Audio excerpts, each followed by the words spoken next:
Julie, happy Friday. Have a seat. How's everybody doing? Good, good. Good. All right, all right. Looking good. Rock and roll. Go straight into awards.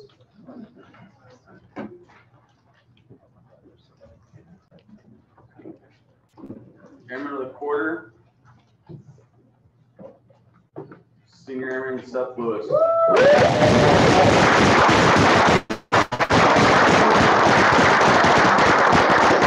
I'm not here, but kick this thing off, right? I'm gonna go into more admin later, right, guys? But it was an awesome quarter. Come on. So it was an awesome quarter. We did really well. Is it where's it at? Oh, get over here.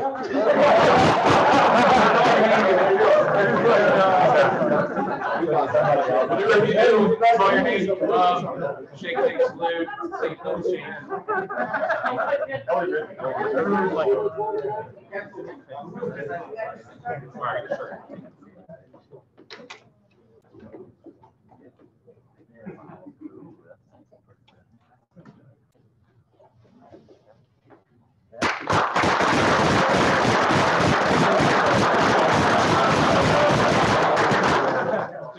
Some new awards, so awards and decks, and new sport flight commander Clayton Blankenberg came up with a new idea, something you guys can put up and kind of display. The back has the dates and everything, and obviously your name, right, and the award you won. But this way, you put it up somewhere, almost like art, in your apartment, dorm, or home. And it's not one of those things where you chuck in the trunk, right, of your future yay me room, you know, when you're like 40 or 50, you can actually put it up now. So that's kind of like the idea of what veteran is. So, ooh, it's very nice. I don't have any. I don't have any either. I got a 24 for sure. Yeah. All right. NCO reporter, Tech Sergeant Kara Vance. Kara.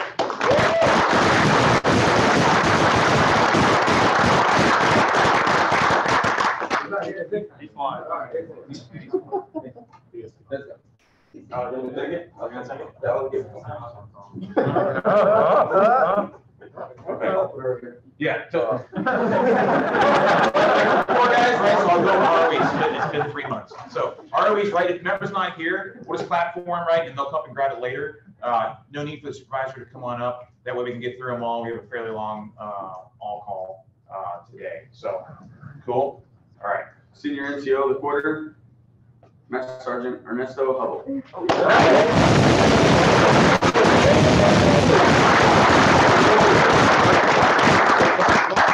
just kept wafers on me. He was like, I know it's me.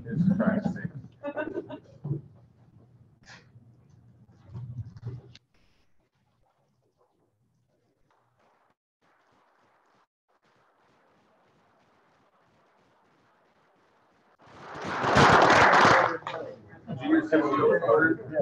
First Lieutenant Josh Burton. Josh. Yeah. Yeah, perfect. All right. Senior CGO of the quarter, Captain Alex Potts. Alex.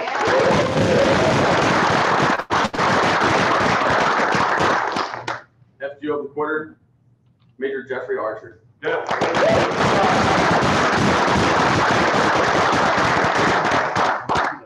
Loadmaster of the quarter, Senior Airman Anthony Nico.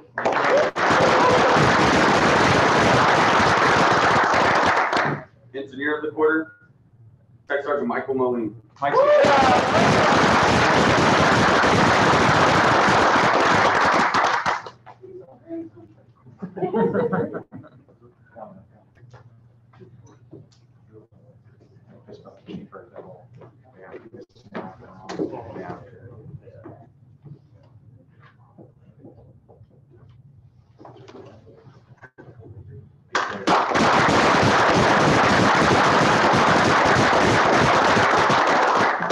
Pilot of the quarter, Captain Zachariah Vaughn.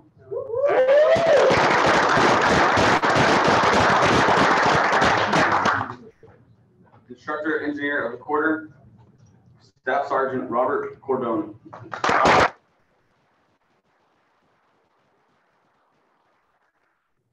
Instructor Loadmaster of the quarter, Senior Airman Matthew Roth.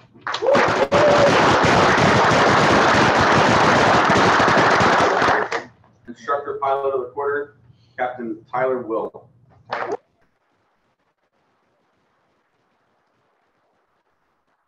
Air Crew Support of the quarter, A1C Miles Hill.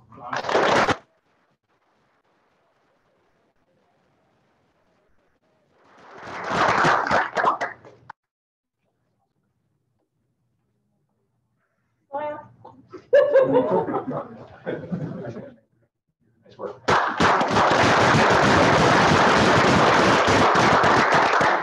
Civilian of the quarter, Miss Christina Eash.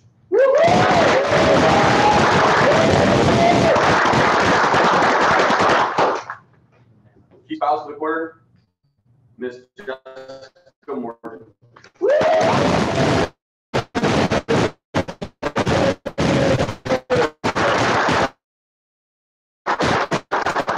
Hardware. So you may not know, just also, and you.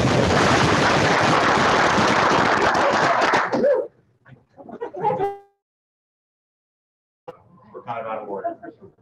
Man, what's Cody doing? Hey, shut up.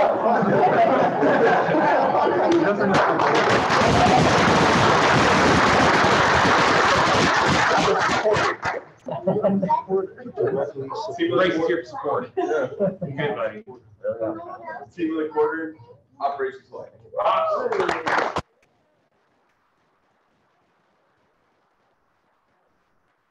Don't we have? Hold right there.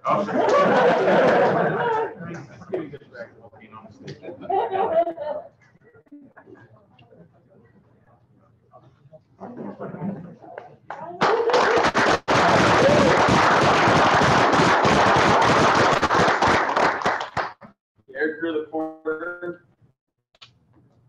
is the Fred 220. I know we got some folks here. Really? No, Thanks. Come on. Who else here? Don't be shy. Jenkins,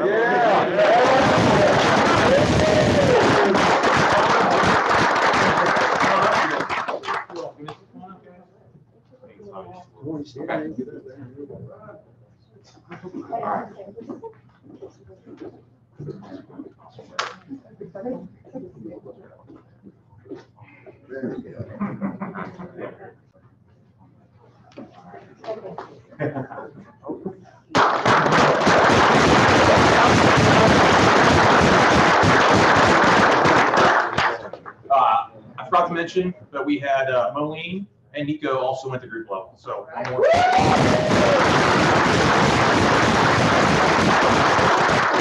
All right, show started. Congrats to our first quarter award winners for the exec team.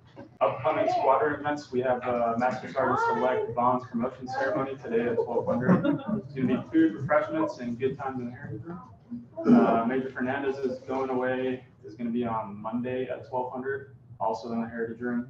We got Staff Sergeant Piles Memorial on Tuesday at 1400 at Hangar 818, and Master Sergeant Hendricks retirement ceremony on Friday at 10. And upcoming holidays, May 22nd, Memorial Day. Heck and the Nish, Major Logan.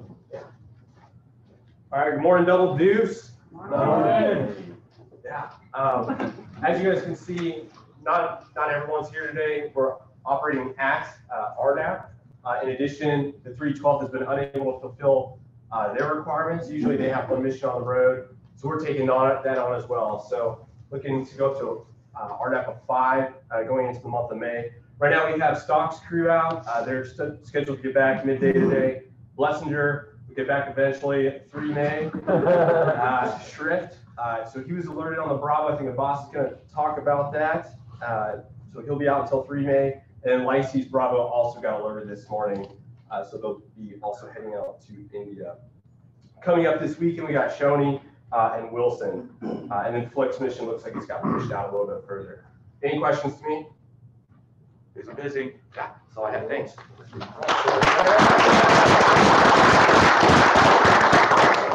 All right, next we got Major Jones from AMOS to give a AMOS brief. Hey guys, Welcome, guys. thanks sir for giving us a little bit of your time here. We just want to come over, we're a reservists up on the hill with the 349th AMOS. We are, just want to give you guys a little bit of, this thing can be, you guys can look at that later, it's kind of an eye chart, but who we are, first of all, we're reservists, air mobility operations planners. So we do 1 week in a month, 2 weeks a year. We are kind of like, if anybody's ever talked to TACC, that guy who picks up the phone is one of us two, augmentation style. So we will go out and help in HICM, we'll go help in USAFE and work in one of those AOCs. And our members go out there for anywhere from like 2 weeks to, I'm going out for 2 months starting next Wednesday to Hawaii. So, and it's tough duty, guys. Gotta serve, right? But the nice thing is it's a little bit of a change because instead of being at the end of the whip, you create the whip now. So it gives you a chance to kind of like be on the other end of it. So the only reason we're here right now is because after this last year, you guys know it's pretty crazy. Our manning kind of got jacked up. We had a lot of guys stay on active duty. We had a lot of guys retire, so we kind of had a big gap there. And we found that not a lot of people know who we are or what we do. And so thank you, Colonel Trumbull. Thanks for giving us a chance to come out here and just say, talk to people and let you guys know that we exist. So unfortunately for the 11Ms in the room, there is not any Palace chase opportunities. So if you wanted to come over to the reserves, you're looking for an opportunity to do that, it would have to be post-commitment or whatever. We do have promotable positions, Major Lieutenant Colonel for 11Ms. And you go out and be a planner.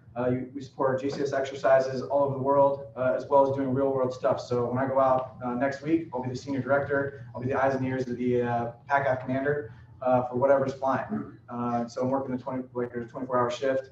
And during my section, you're the guy, if you guys break out there and you're PACAF, give me a call and we're the guys working. So that's kind of a good deal.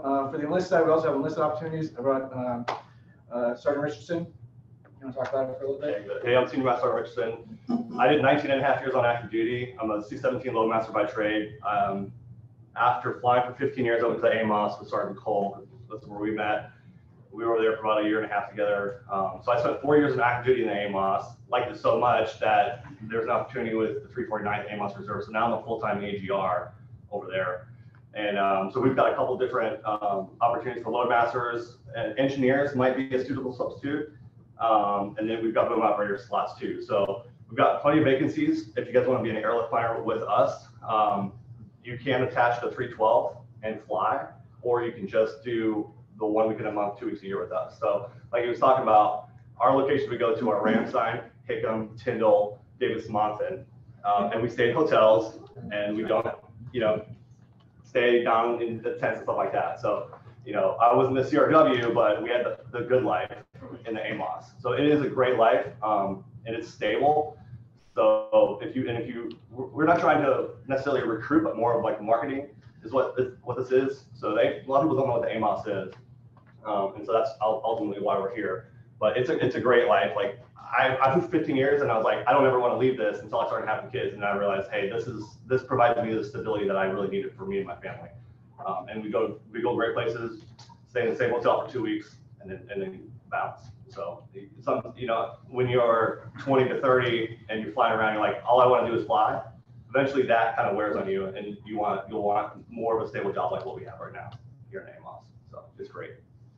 Yeah. So if anybody has any questions, you guys can reach out. We have opportunities for the pilots. We also have attached positions on the pilot side, so you can fly with 312, but be with us.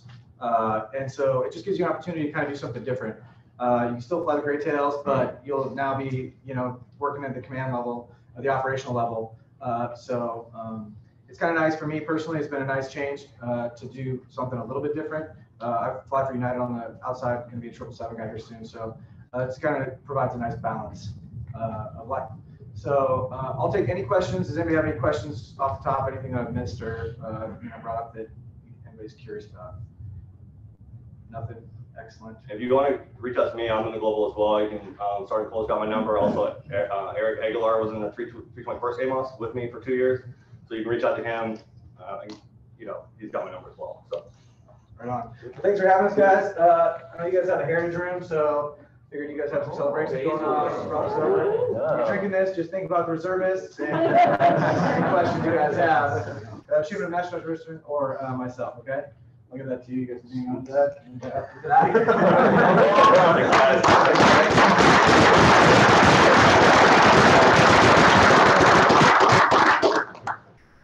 I'll also post that flyer on Slack, so look out for it. All right, next we have Staff Sergeant Watkins from CSS to give a lead web. Hi, it's me, Thursday. So if you are going to have a baby, males and females, I just wanted to talk real quick. Just kind of like what you do to request your mommy and your daddy leave. If you want to look through the AFI, it's 36-3003, and it is located on the Leave web website. Next, please. So maternity convalescent leave. I just had a baby. What do I do? I have a picture up here. Just go to Leave Web, request new leave, update the 988 form from DGMC. Or if you go to the civilian hospital, your discharge paperwork. We just need to be able to see on our end the date that you were discharged from the hospital so we can start your leave. Now, if you do the 988, it's going to say and highlight it right there what it's for, maternity leave, and then you cannot go outside of the dates that they give you. If you have to do additional leave, get with your CSS. We all heal differently after a baby, so I understand. Next, please. Just this is also going to be uploaded on the SharePoint how-to for future references, and this is just excerpts from the AFI to let you know as a member how many days, and just kind of go into more details in regards to your maternity convalescent leave. Next, please. Now, if you were submitting primary caregiver leave, some things have changed. We are now allowed an additional 42 days. So if mom has baby, maternity con leave, and then she wants to take primary, she gets a total of 84 days. As the member and the admin, I have to be able to see what you're requesting, so on and so forth. So it tells you right here, upload the 988 or the hospital discharge paperwork so we can see this, you know, that what it was for. And it's going to be table 18, which is primary caregiver leave, and the explanation, I have the arrows. If you have any questions, you know, just come to me. Next, please. Once again, the AFI reference for who or no.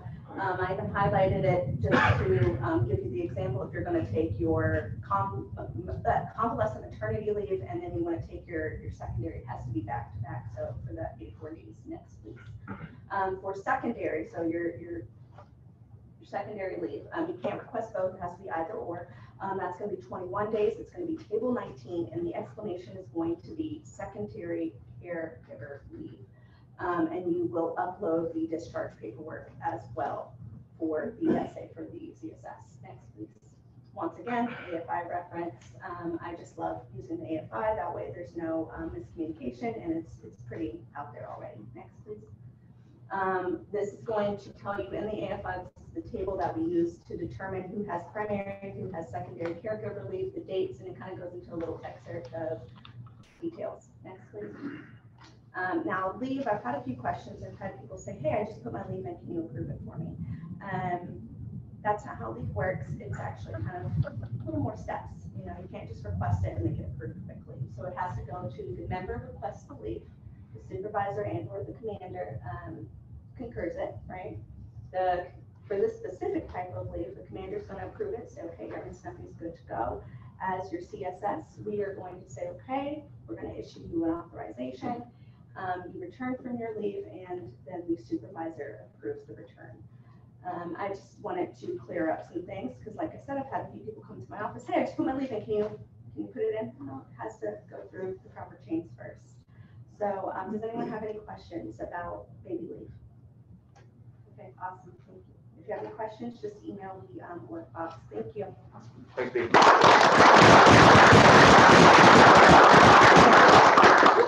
All right. So sad day, this might be my last safety brief I ever give you guys. I know. Let's get a couple tears going. Okay, so I was thinking about what I was going to say last night because I got something important and I went on Instagram like every other good procrastinator does. Who follows military memes on Instagram? Who has seen the deed getting blown up lately about crew rest issues? Yeah, right? Okay, so we actually just had an ASAP come down from Lieutenant Colonel Stock about crew rest issues at the deed, and I have this funny feeling in my gut that we're going to start using the deed a lot more as a crew rest staging location. Who has tried to use the ASAP app in the past 6 months? And it has not worked, right? So I'm in talks with AMC right now. We're getting data points. So if you do submit an ASAP, everyone's looking down like, oh God, I haven't used it at all. Use it, try to use it. If it doesn't work, send it to me, and I protect all your information. That is my promise. Also, Captain Dawson's taking over for me, and him have a handshake deal. We're gonna do the same thing. We send it up direct to AMC ASAP. They take it, they erase all the information, and the 20-second safety shop will be your point of contact and their point of contact. So if you want more information, something like that, if you want to blow up somebody, that's cool. But if there is a fatigue issue or a crew rest issue, we need to know about it because in fiscal year 2019, what was the leading cause of aviation mishaps? Crew rest fatigue issues. Leading cause, that is fatalities, class A through E's. So we need to get this under wraps. And also, it is super important. And I hold crew rest very, very close to my heart because I love sleep. It's amazing. So another thing, who here is a motorcycle rider? And on Zoom, you can raise your hand too. Who here has outstanding motorcycle currencies that are due?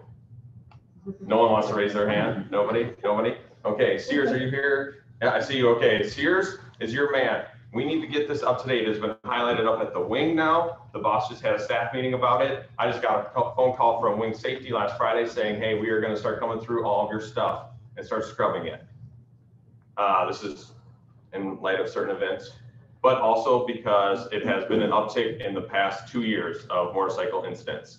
So get those currencies up to date. We need to go see Sears today. If you don't know what you're doing, or if you don't know if you're up to date, just go talk to him and he is available for you, okay? If you have any questions about it, you can reach out to me and I can put you in contact with him. He is your SHME on all of this, okay?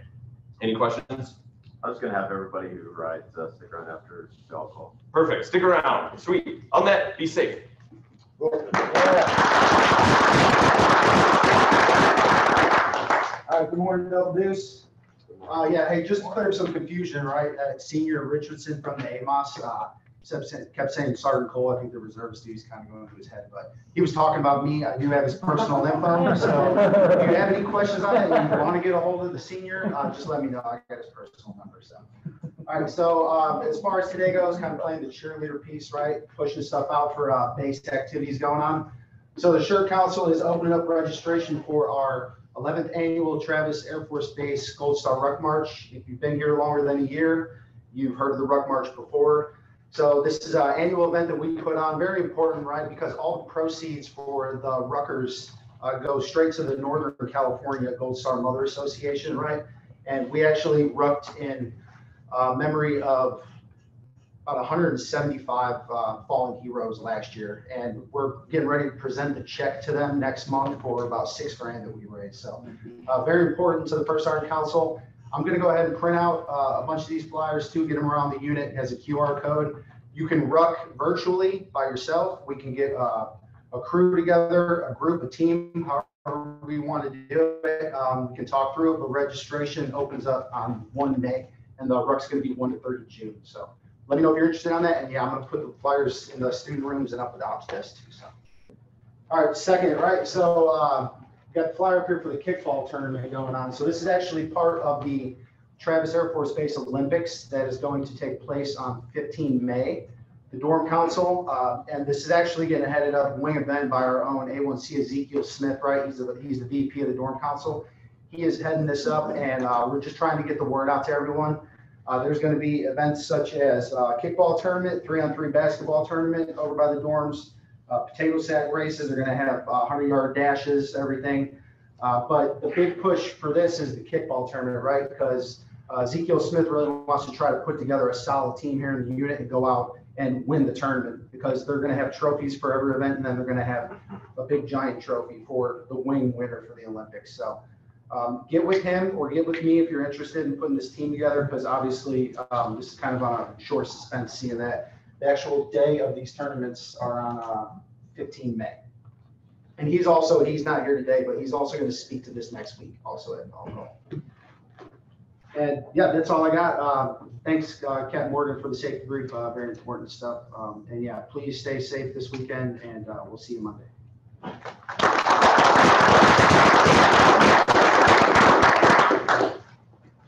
Morning. So 15 May kickball, huh? Probably have to have a whole squadron show up just to make one team. The busy we're going to be, so. Just double tap on the reservists there. So not everyone stays in the military, and I get it, and you're separating. Please look at the reserves or the guard. It's a great opportunity for you to continue to serve, and you don't have to like give all your life, right? You can do that thing on the side, a real job, and then do your 1 weekend a month, 2 weeks out of the year. So now that'd be a pretty kick-ass job too. So let me cover just a couple things with you. First, let me talk about COVID vaccinations for the base. Kick this dead horse. So right now the base is at 55%, right? And it's been like that for 3 weeks.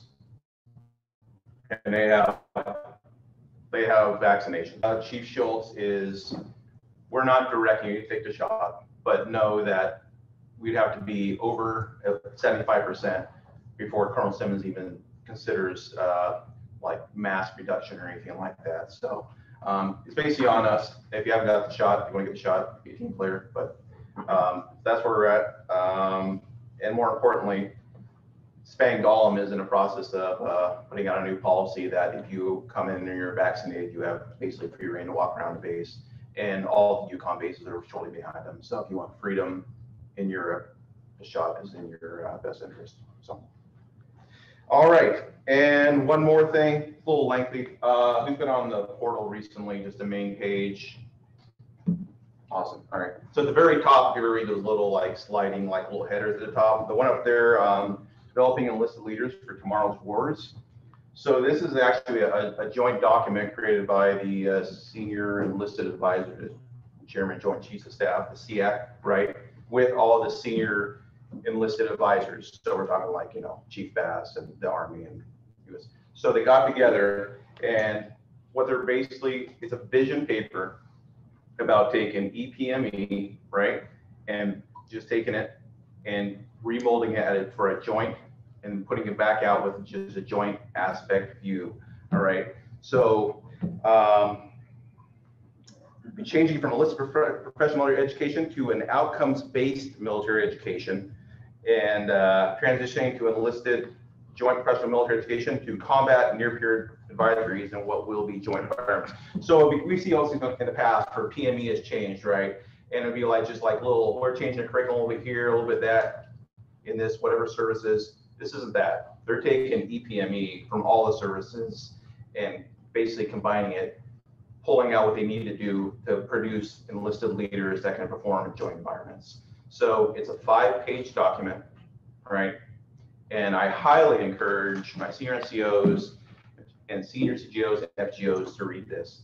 It's good reading for everyone, but it's easy reading. There's a nice little chart in there. It tells you what they're looking at doing. So, and this, if you see anything, this is probably going really fast because Chief Bass was talking about this when she was here last month. And why? Well, because the strength of the U.S. military is the empowerment and intelligence of their enlisted force, right? Because you see militaries around the world, China, they got the 1 million man army in China, right? But can they operate individually, right? And lead themselves and lead others? Probably not. So that's our strength. So, all right, that's all I got. Any questions for me? Nope. All right. Thanks.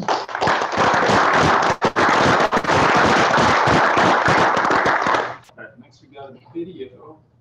Bear with us because they got some things wrong, but still good.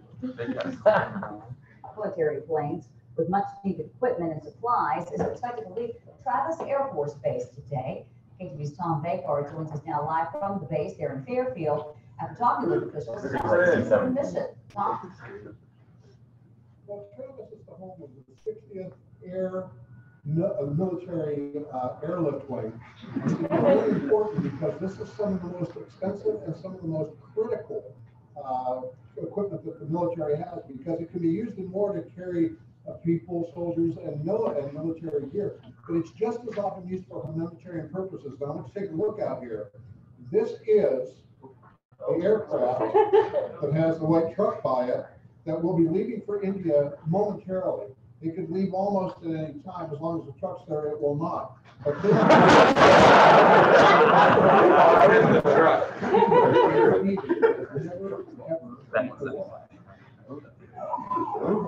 India's national capital of New Delhi is under lockdown until May the 3rd, as its vaccination program struggles with sickness and death raging across the entire nation. The death rates are astronomical, much more than reported. Infection rate is very, very high. Less than 2% of the 1 1/3 billion inhabitants have been fully vaccinated. Less than 10% have gotten 1 dose.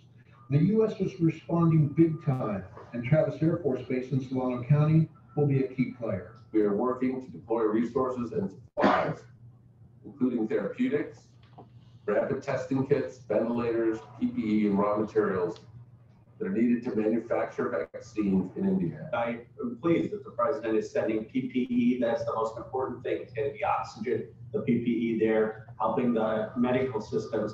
And then ultimately, we need to get our AstraZeneca vaccine when it's been seen to make it safe. A giant C-5M Galaxy cargo plane, scheduled for a takeoff as soon as possible, is being readied with as much as 125 tons of medical supplies, oxygen cylinders, and personal protective equipment.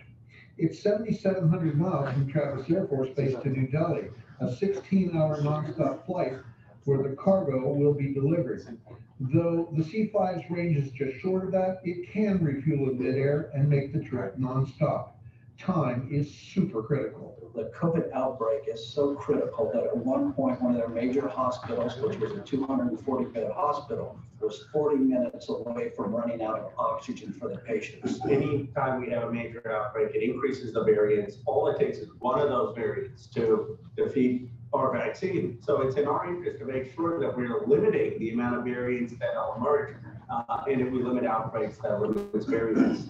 Congressman Khanna wants Pfizer and Moderna to provide India with the vaccine formulas so it can produce vaccines there in its many vaccine factories. And so the 60th Air Mobility Wing is about to do its duty as it does each and every day. Now, Congressman Khanna says that what he really wants to have happen, in addition to all that's being done here and around the world, is he wants Pfizer and Moderna to give up its formula to India, which has many, many vaccine factories, so that they can make as much as possible to head off this, what's going to be clearly one of the most epic disasters in Indian history. From Travis Air Force Base, Tom Bakar, KTV, Fox 2. All right. Who didn't know that happened on Wednesday? Be honest, right? Because a lot of things we do, guys, kind of go just under the radar. This is what we do. It's another Wednesday. I didn't put, or the DO didn't put a special crew together to go do that mission, but it was a huge deal. And I'm gonna give you a peek under the tent, but essentially kind of what happened. So 350,000 infections a day. So those of you who don't believe COVID's real, like there's a lot of people dying in India right now. So 350,000 infections a day, right? That's 2 million a week. That's huge, right? But they also have 1.2 billion people there. It's a lot of folks. The death rate, I forget what it is, 18,000 a day. It's something crazy. It's astronomical. It's pretty bad. It's a catastrophe if there was going to be a definition of one there in India. So the president talked to the chairman of the Joint Chiefs of Staff, who's General Milley, right? He's in charge of all the services, and said, "What can we do? What can we bring over there? How fast can we get it?" And he's like, "Well, I'll look into it, but it rhymes with the Air Force." So he called General Lyons at Transportation Command, Transcom, at Scott Air Force Base, which is also where AMC is, right? And Transcom is in charge of the Navy, the Army, and the Air Force transportation, right? Strategic transportation of armed forces. So who are they going to call? It's going to get there fastest? The Air Force. So General Van Ovos got a call from General Lyons and said, get a C-5 or a C-17, whatever's going to be best, with as many supplies that are sitting on the West Coast to New Delhi as fast as you can. Colonel Simmons got the phone call, right? And then we got the phone call. They want to use the C-5 for a reason. The C-5 can carry twice as many pallets, right, as the C-17 can, and because of our range, we could get there faster going eastbound, right, like using the trade lanes to get there quicker. Because it's essentially it's 50-50 either side of the globe if you look at it to India. So we went east. The DO and the ops team put Captain Tripp and his team, so Nico's the chief load, right, and Espinoza is the NCOIC. Put that crew in Bravo. They were alerted in the morning on Wednesday. Everything was loaded. They were essentially waiting. Things were showing up on the aircraft as the crew was like in the sequence of events. Like it was all eyes on Travis, like literally all eyes on Travis.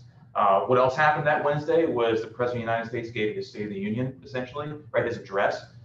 His White House reps were like contacting base ops and Colonel Simmons like, has the plane taken off yet? Has the plane taken off yet? Because the president wants to mention it, and he did, right, in his speech. He didn't say Travis, but he said the U.S. was providing aid to India. That was us. That was our squadron. I was on the horn. The DO was on the horn. We were texting the crews, and the jet like, just tell us when you get wheels up. Like, just get wheels up, right? This is what we need to happen. So they did. He let me know. I blasted a text to Colonel Simmons, and he blasted General Van Ovos, General Lyons. And in a matter of seconds, the president got the notification as he's getting ready to walk into the chamber to talk. So that's how fast this stuff happens. And that's how important what we do really is. Now, the cargo's cargo, right? For us, any given day, right? We don't know what's going to be in the belly of that airplane. We kind of have an idea when we're getting tasked normally, but things like this happen in a second, right? A phone call occurs and we're ready. So we validated what we can do. You know, any point, we validate that on Wednesday. So we're kind of the highlight of AMC right now and the highlight of Joint Chiefs of Staff. General Milley is on his way to India. He stopped through here Thursday with his C-40, his Boeing business jet, essentially, based out of Andrews Air Force Base. He came off, he wasn't supposed to, and he met Colonel Simmons in the DV lounge and said, hey, I know the crew's in India right now, but I'd like to, when I come back here, if they're here, I want to meet them. So that's another opportunity for us that I'm trying to tie together, and hopefully Fred cooperates and that crew's back. But that's a big deal, right? Like, this is the top military officer in the entire DoD, just below the Secretary of Defense, right? So it's a huge, huge deal. So this is good. This is great stuff. I'm just super, super happy and proud of you guys. But what I do know is that any of you, right, it was just that time of the day and that crew that set up, any of you could have done that, right? And we do that every single day. So wear that with pride, right? It's all about the 22nd. It's all about Travis for this massive event. So thank you for what you guys do, right? You make us look good, but it's what we do, right? It's another Wednesday in the Double Deuce. Okay, a few more notes. I already mentioned, Jess Morgan was selected as the wing key spouse of the quarter. That's huge, right? And for the group, we had obviously Moline and Nico that were selected for loadmaster and engineer. That's big. AMC rally. So this is where all the wing commanders got together with General Van Ovos last week. So Colonel Simmons was out there. He did have some notes for us.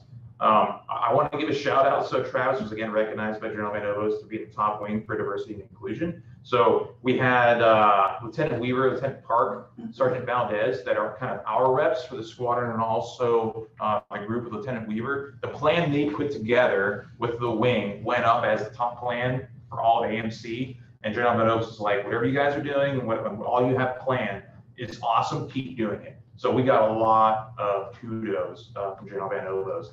And I don't know if Weave's here. Or was he already set up? to go. Valdez here, Park.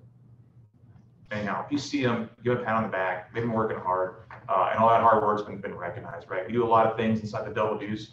We'll kind of translate some of that stuff across the group and the wing and up to AMC. So when you do see them, please give them a pat on the back. I'm going to do the same thing when I see them. Okay, I meant to give you guys each a piece of paper, but I forgot to do that. Oh, you do? Sweet. You got a really good example. So what I want you to do, right, another thing that came out of ANC rally is, much like we were called on for the COVID response to India, we were very likely to be called upon for the retrograde of Afghanistan, okay? Now, being someone who was at IUD doing a deploy duty for the retrograde of Iraq, in 2011 and 12, you guys remember that? President Barack Obama mentioned he ordered us to get out of Iraq, rewinding back to 1 July, which is 1 January of 12. And I was there in A&D talking to the folks on the ground in Iraq, closing down bases, chaining up fences, and people were like getting out of Dodge in Iraq. It's before ISIS and ISIL kind of started, right? So we're doing almost the same thing now out of Afghanistan, and we have to be out by 1 September. So if you've done a study of how things have gotten into Afghanistan and out, it's via air. There's no ground line of communication. There's no sea, right, line of communication in there because it's a ground locked country, right? We're going to be called upon, more than likely to go get the job done. Having witnesses occur in Iraq and now we're going to witness this happen in Afghanistan, there's a crap load of stuff. A lot of troops, not really, 2,500. We can probably get out of those folks out of there pretty quickly.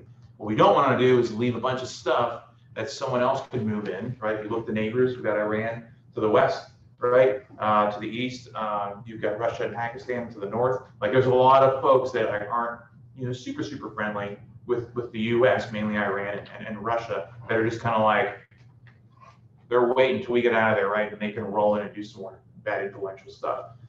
We're obviously working with the security forces there, the Afghanistan security forces there to kind of keep their borders, keep their nation,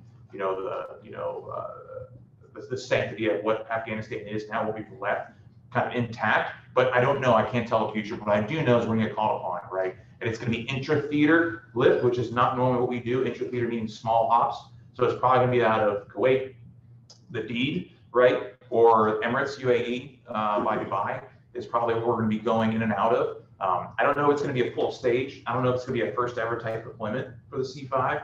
But what I do know is there's a lot of crap that has to get moved. And some of those things can only be moved on the C5. So the reason I have this sheet of paper out is I want you guys to do two things. One, go into BRED and look if it's right, okay? We've had 8 folks die at Travis Air Force Base in the past 6 months, okay? And not one has had the right information on BREDs, okay?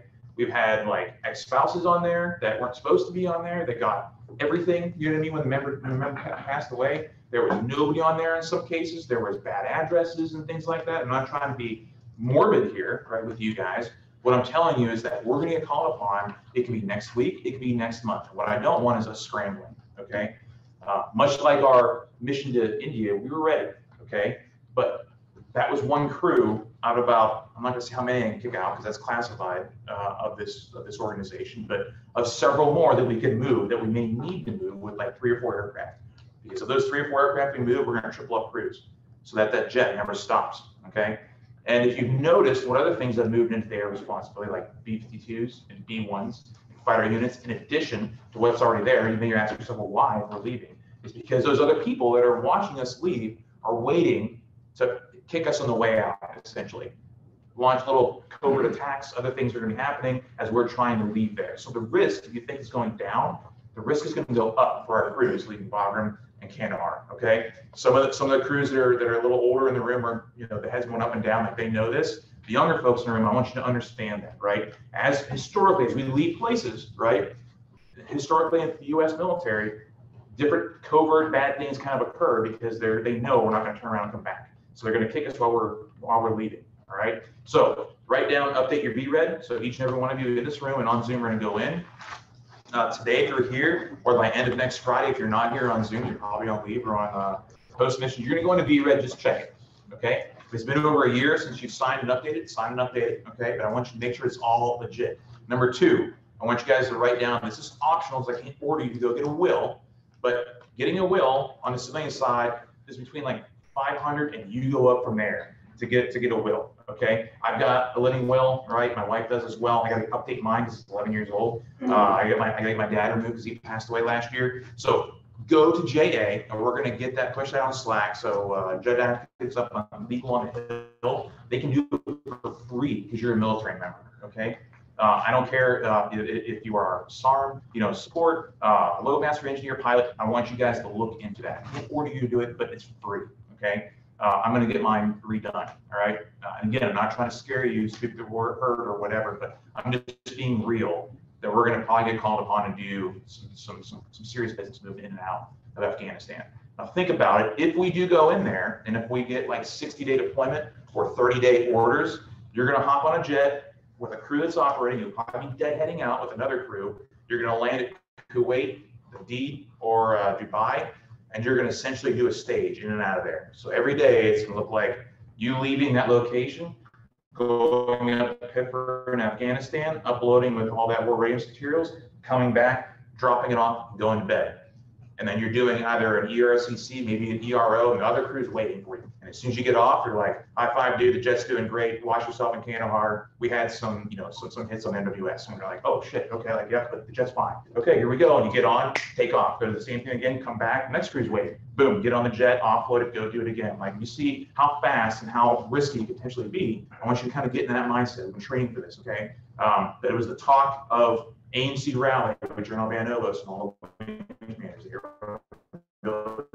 commanders, during that entire week. Okay, again, not trying to be proud. I'm just preparing this, right? I'd rather prepare and maybe we don't get called, but I'm like, if I was a betting man, I'd say we are. Okay, do I have any questions kind of on that? I know hopefully it's not hitting too many people too hard. That's kind of the nature of what we do, but we've been, essentially not doing stages and deploying for a long time now. No stage for the past 18 months. Okay, nothing from the front row yet. All right, another thing that's kind of on the fringes that we're prepping for, right, is we have a large readiness exercise for the wing in Alpena, Michigan. That's going to be in the fall. Okay, we're likely to have 2 to 3 crews that are going to go to do that. That's going to be after the retrograde of Afghanistan. Okay, so we'll probably have a tail to go do it. That may shift a little bit to the right a little later in the year. The reason for that is we're going to be practicing new tactics and techniques in preparation for something occurring in the vicinity of like the South China Sea. I think you know what country I'm talking about. Okay, as we look forward, as we're kind of in an interwar period now, as we leave Afghanistan, we have no war occurring, right? It's been that way 20 plus years. In the United States, many of you, all you know, because you're under 20 years old, is we've been at war in Afghanistan and Iraq in that area, the Levant region, with respect to Syria. So what I'm getting at is we've got to be ready, okay? We've got to be ready, and that large readiness exercise is going to be testing things like fuel bladder offload. So if you look in the Pacific region, there's lots of islands, and if you're a historian watching World War II, we did the island hopping campaign to get our way towards Japan. Fuel was a huge issue, water, supplies, basic stuff that we essentially take for granted. Normally that stuff gets there and resupplied via sea, but guess what's going to happen if that occurs, right, with China is that the sea routes are going to be locked down. It's not going to happen. So the only way we're going to be able to get to those island chains is via C-17 or C-5. And a lot of those different aircraft that are in those regions that are going to need fuel, like fighters, aren't going to get the tankers that are coming through there. We're probably going to have to offload it. But when was the last time has anybody in this room done a fuel offload right into it, like an offload, not an onload of fuel to be given to other jets? I haven't, right? C-17s are practicing that in Mobility Guardian next week. Mobility Guardian is the biggest exercise in AMC, and they're practicing that, developing those TTPs. We're going to steal them and practice them in the fall, okay? And for those of us that have flown this plane for a while, that sounds crazy. You're like, wait, what? We're going to offload fuel from the C-5 and give it to the smaller jets? Yeah, like that's probably going to happen, okay? And that's something we need to develop for the future fight. I don't know what that's going to look like. That could be in 5 years, 10 years, or never, right? Or in 5 months, but we have to be ready for it. And we're going to develop those TTPs. Major Padcoff is leading that effort. There's going to be Mobility Guardian here this month in May. It's almost May. And then we have our very own Captain Stoll, who's going to be leading that event as the deputy wing planner at Alpena for the exercise in the fall. Okay. All right. Faster flying. Can you go back to the slide that has the events? Okay. Busy next 4 days. Okay, guys. One, Vaughn's promotion, right? In like 2 hours, okay? He's got food, I think, he's got some snacks and drinks afterwards. This is gonna be an awesome opportunity for you guys to see, again, one of our very own getting promoted and what it takes to become a senior non-commissioned officer.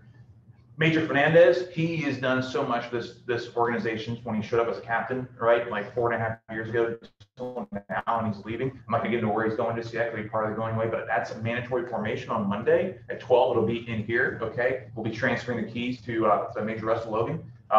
Sergeant Pyle's memorial, right? So very much like we did with Wynn, you know, Sergeant Wynn, and this was, goodness, that was over a year ago. We're gonna be doing that for Sergeant Pyle, right? We have a flyover scheduled. We have, you know, wing leadership, group leadership coming. I'll be in service dress along with the rest of the team that's gonna be honoring him. It'll be uniform of the day for everyone else, all right? We're gonna have an aircraft, an 818. We're gonna have bleachers. It's going to be an event, right? And we're going to have his mother and his brother that's gonna be there as well. We've got Sergeant Green, or excuse me, Lieutenant Justin Green and Sergeant Bechtel are the primary POCs, a lot of other help that's occurring. If you get tapped to help, because a lot of us are busy right now, right, going on missions, please assist, okay? Because this is a big muscle movement that we need to get right, okay? And this is part of that closure for us as we grieve through this process. So again, that's mandatory information on Tuesday. So one Monday, one Tuesday. And then I'll be gone from Wednesday to Friday to go to Columbus Air Force Base with the wing commander there for a student UPT outreach, along with Captain Sapel and Captain Deline, along with some others on our crew. And then that Friday is Sergeant Hendricks' retirement, another event that we don't want to miss, right? And you guys all be, you know, all hands on deck, if I'm going to throw out a Navy term, because we're going to be busy, right? And I need to have folks here to be supporting him and setting him off right as he celebrates, you know, 20 plus years of service. And then of course we have Memorial Day, and that'll be a 3-day weekend. Be good stuff. That'll be our Julie Day essential. We'll probably celebrate that Friday. Okay, questions. I think I got all my admin knocked out. Any questions? What I asked you guys to go do, the VRES mandatory thing. Okay, you're going to do it today. Hope you're on Zoom by end of next week. And the will part, like, why not? It's free. Okay, and it's better to have it not needed. Promise you that. Anything else in the front row? We're short of an hour.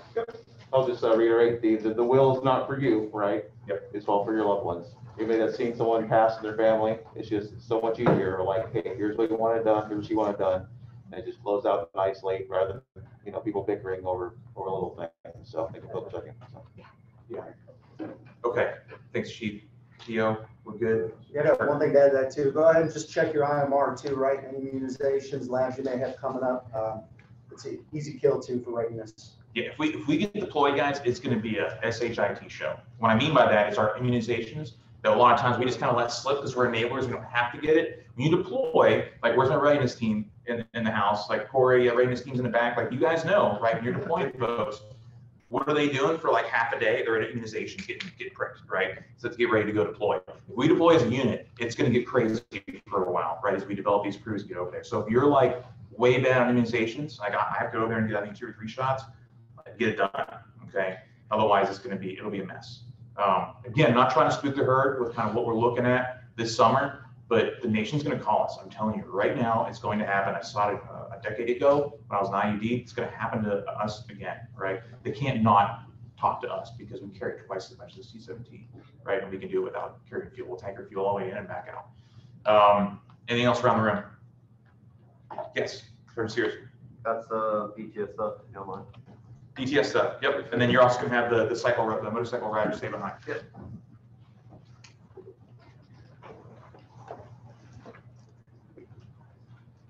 All right, morning, everybody. I don't have a fancy slide, but I do have this little sticky note. So to piggyback off what everybody's saying about getting ready for this Afghanistan drawdown, we just want to make sure that everybody's ready. So whenever we do the overdue voucher check every month, it's basically a monthly thing. So there are people that are on there that are past months somehow. I don't know how you guys aren't doing your vouchers, get paid and pay off your GTCs.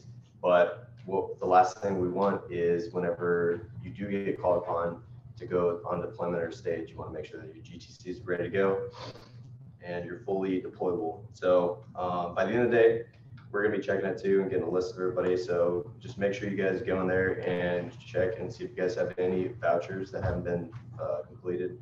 And also while you're doing that, update your profiles too. If you have like your GTC just expired, you just got a new one, you have to go in there and update that yourself to make sure that whenever you're doing future vouchers, it's paying off the right card. Also, just a few other things that we've changed for DTS is everybody who's going to Kelly for over 30 days, you guys won't have to do CTW anymore. We've basically just done so many that we determined that it's obviously more beneficial for us if you just drive there yourself, so you don't have to worry about doing that. Also, if you are getting your vouchers done and you still have money that still hasn't been paid off in your GTC, it could be from currency conversion fees. So whenever you're doing your voucher, before you submit it, go into your city account and just like see if you have that currency conversion fee to add it to your voucher to get that paid off as well. Also, we got clarification for the rental car policy and the OI.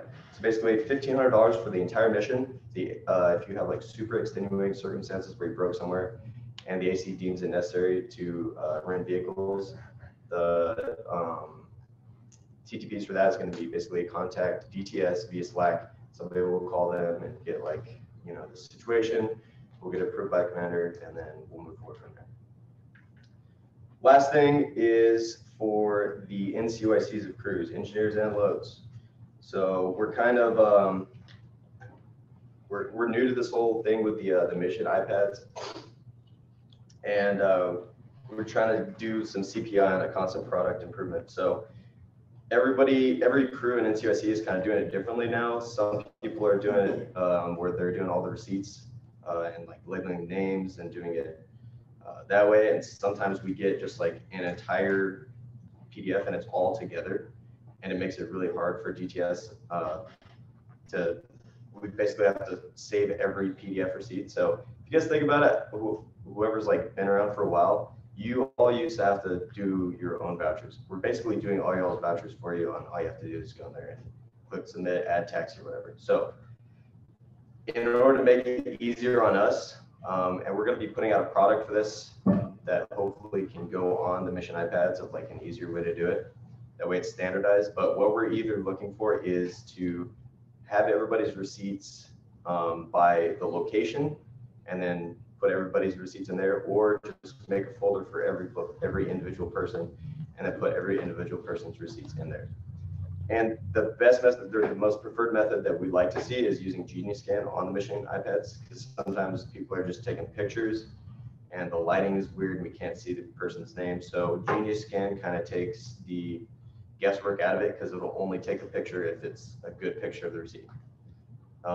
And like I said, look forward to getting like a little instruction thing that we're going to try to add to the mission iPads for verification. I know it took me a little bit to figure out how to use Genius Scan, and then hit the move button, move it over to Adobe or whatever. So anyway, and then if you guys have any TTS questions, come over. By the end of the day, we'll be around to help you guys out. That's it.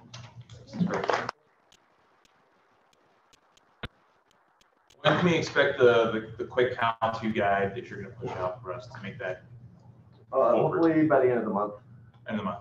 End of like today? Okay. Okay. So stay tuned with that. Push out Slack and email, right? Okay. Sure, it's going to push out the JA contact for us to get your wills done. You got.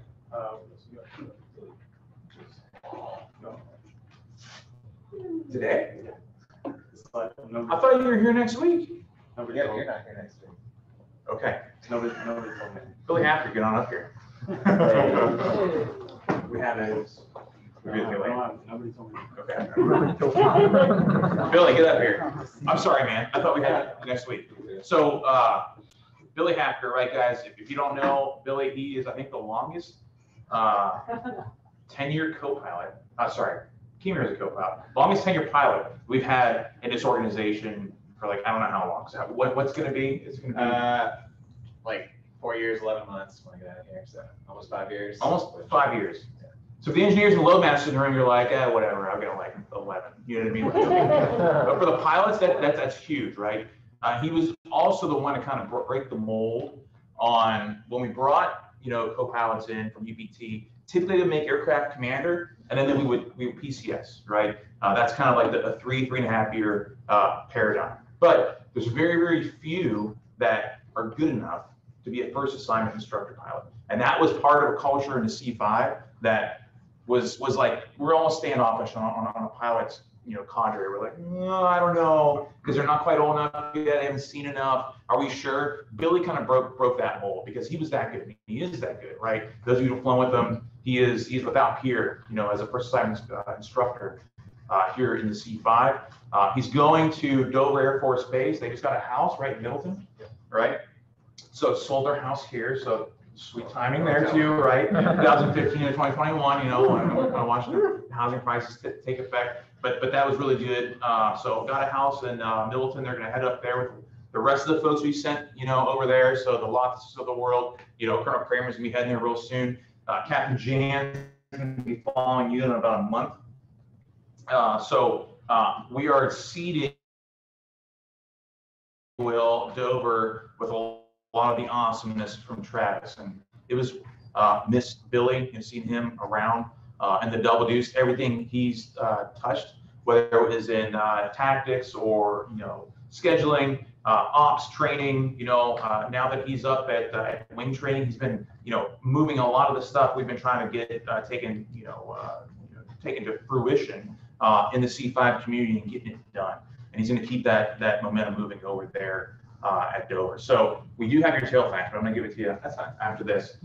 Again, it's always on me. It's my fault. So I'll make sure we get you hooked up with that, brother. But on behalf of the Double Deuce, I'm gonna miss you so much. You always see Billy. He's always got a smile, right? No matter what's going on, whether it's like a really bad day, he's always got a smile on his face because he'll embrace the suck and he'll embrace the awesome missions we have too in the breaks. But it's always that even keel, that I have just looked at him and I want to emulate that as well, as a commander. And I have no doubt he's going to go and continue to do great things at Dover. So with that, brother, congratulations. Best of luck. All right. Team.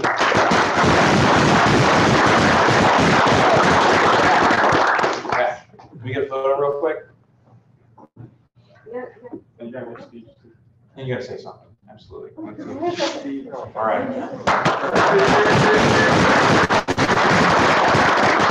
Like Colonel Trouble said, I've been here 5 years.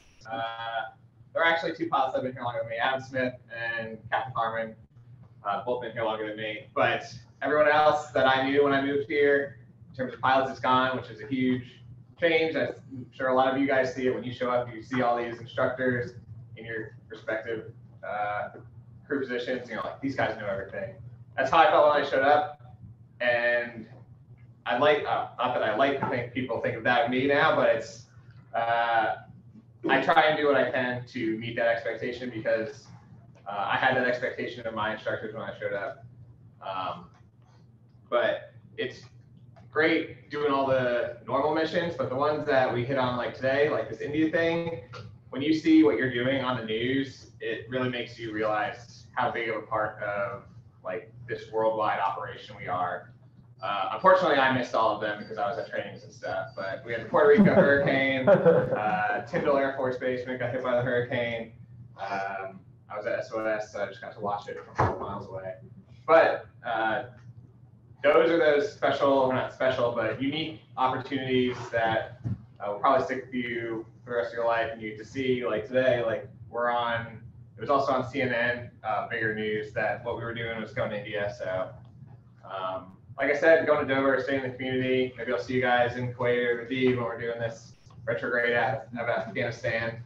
But like everybody says, when you go to Dover, they're always like, oh, hit me up. But when you guys come to Dover, please don't call me. If you're there, hit me up. I'll be living right there, and I'd like to see you guys. If you guys want to get lunch or whatever. So it's been great. I know a lot of you probably haven't really met me because I've been out of the squadron, and with COVID, a lot of new people haven't really been around a ton. But it's a great squadron. I don't have anything to compare it to because it's the only squadron I've been in. But I've enjoyed it, and I just hope every other squadron I end up in is as good as this one. So thank you very much. All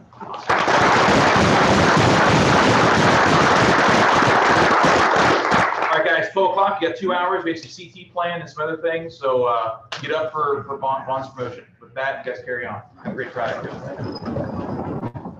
Motorcycle riders, stick around.